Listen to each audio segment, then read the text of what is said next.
السلام عليكم. dagaalkii qabooba 28 juun 1982 hogaamiyihii awoodda galbeedka madaxweynihii Mareykanka xilligaas Ronald Reagan wuxuu ku sugnaa qasriga Westminster London. ujeedkiisuna wuxuu ahaa inuu baarlamaanka Ingiriiska kala hadlo sida ay wax noqon karaan kadib burburka Suufiyeedka intii lagu guda jiray dagaalkii qabooba ee soo bilowday 1945. dagaalkii qabooba waxaa laga yaabaa markaad magacaas maqasho inaad isweydiiso maxaa loola jeedaa dagaalkii qabooba. dagaal qabow, dagaal dhacay xilli qabow. dagaalkii qabooba waa loolan u dhexeeyay Mareykanka oo hogaaminaya dawladihii galbeedka iyo midowga Suufiyeedka oo hogaaminayo dawladihii Shiiciga. goormuu bilowday dagaalkii qabooba?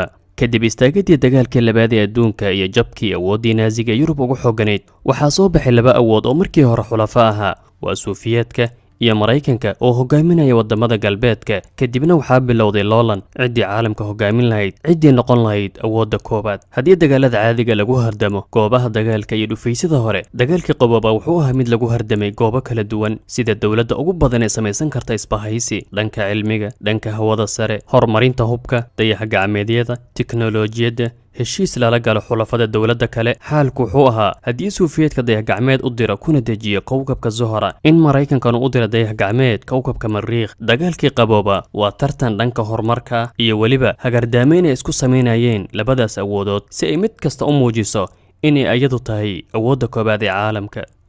1948 waa istaagidii dagaalkii labaad kadib 3 sano. labadii awood ee dagaalka ku guulaysatay waa Suufiyeedka iyo galbeedka waxay isku khilaafeen sidii loo qaybsan lahaa dhulka Jarmalka, taasoo keentay in 1949 Suufiyeedka go'doomin ku soo rogo Berliin qaybtii uu maamulayay. intii uu socday dagaalkii qabooba waxaa qarxay dagaalo lagu halaagsamay, laakiin si toos ah uma dhexmarin Mareykanka iyo Suufiyeedka. dagaaladaas horintooda waxaa lahaa labadaas awoodood sida dagaalkii Kuuriya 1950 ilaa 1953, dagaalkii Vietnam 1956 ilaa 1975, duulaankii Suufiyeedka ee Afghanistan 1979 ilaa 1989, iyo weliba mushkiladii gantaalada Kuuba 1962. caalamku wuxuu qarka u saarnaa inuu galo dagaal saddexaad oo hubka nukleerka la isu adeegsado, Mareykanka iyo Ruushkana mas'uul ka yihiin. laakiin markastoo ay labadaas quwadood qarka u fuulaan inay dagaalamaan, haddana dib ayay u kala guran jireen maadaama labadoodaba ay haystaan hubka wax gumaado. waxa lagu magacaabo sinaanta burburinta.